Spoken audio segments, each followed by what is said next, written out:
He took every wound meant for me, Mother, every single one.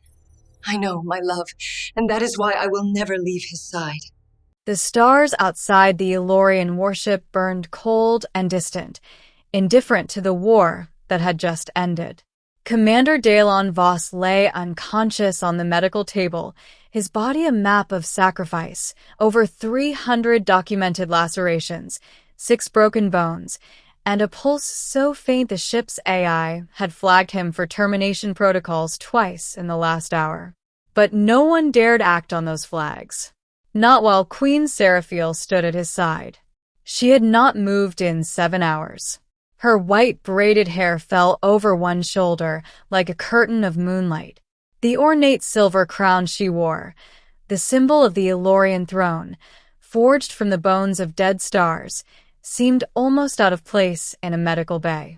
And yet no one asked her to leave.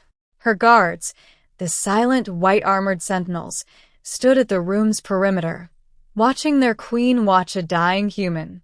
Dalon had not been supposed to be there at all. He was an Earth liaison, a diplomatic escort assigned to a routine cultural exchange aboard the Elorian flagship. He was not a soldier. He was not authorized to carry weapons within the royal quarters. He was, by every regulation, nothing more than a guest. But regulations had meant nothing when the Kareth assassins came through the walls. They had slipped through the ship's shielding like ghosts, 17 of them, wearing cloaks that bent light around their bodies. Their target was the Princess Lyrii, 7 years old, half-human, born of a union the galaxy had never quite forgiven. She had been in the observatory, drawing pictures of nebulae on glass tablets, when the first assassin's blade had appeared from empty air.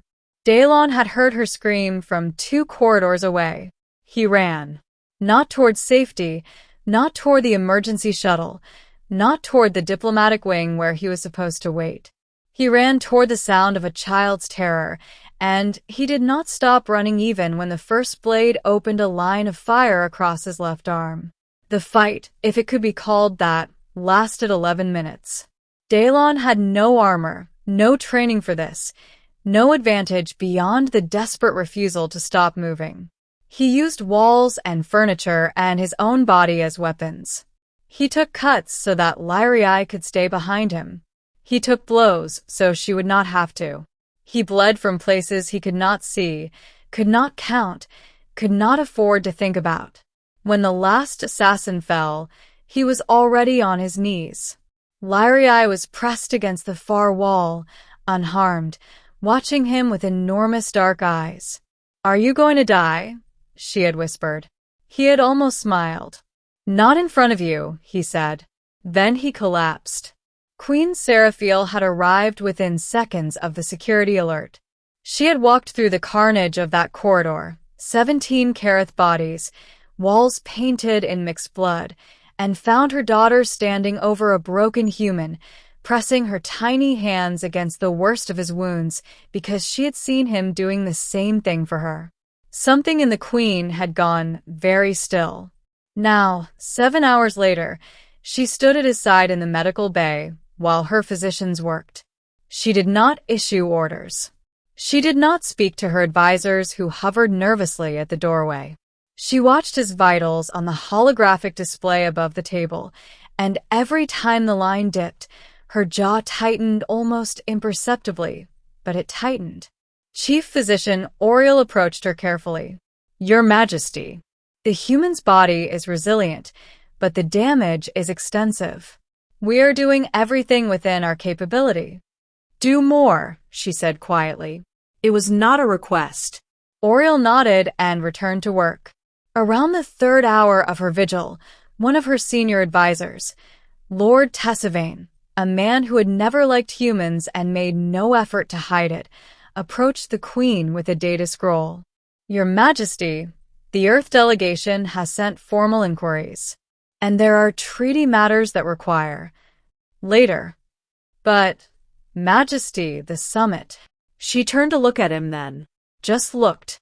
Her silver-blue eyes held something ancient and immovable, like the deep space between galaxies. Lord Tessavain took a step back and did not speak again. Around the 5th hour, Lyria herself came quietly into the bay. No one stopped a princess. She climbed onto the small stool beside the table and took Daelan's bandaged hand in both of hers, the way children hold things they are afraid of losing. She leaned close to his ear. "You kept your promise," she whispered. "You didn't die in front of me, so you can't die at all now. That's the rule."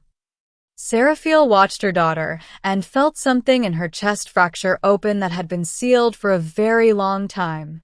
When Dalon finally opened his eyes, near the end of the 7th hour, when the bay had gone quiet and the ship's lights had dimmed to their night cycle, the first thing he saw was the Queen. She was sitting now in a chair someone had placed beside his table. Her posture was still perfect. The crown was still in place. But she was watching him with an expression her subjects had never seen on her face before. He blinked slowly. His voice, when it came, was barely a sound. "The princess is safe," Seraphiel said. "Because of you." A long silence. Stars drifted past the oval window. "You've been here the whole time?" he asked. She held his gaze. "Yes." He closed his eyes again. A faint crease appeared at the corner of his mouth, not quite a smile, but the ghost of one. "That's not protocol." "No," she agreed softly. Her hand moved, almost without her deciding it, and rested at the edge of the table near his, not touching, not quite, but close enough that the warmth was there. "It is not." The medical bay hummed around them. Outside, stars burned on in silence. And for the first time in years, the Queen did not think about the throne.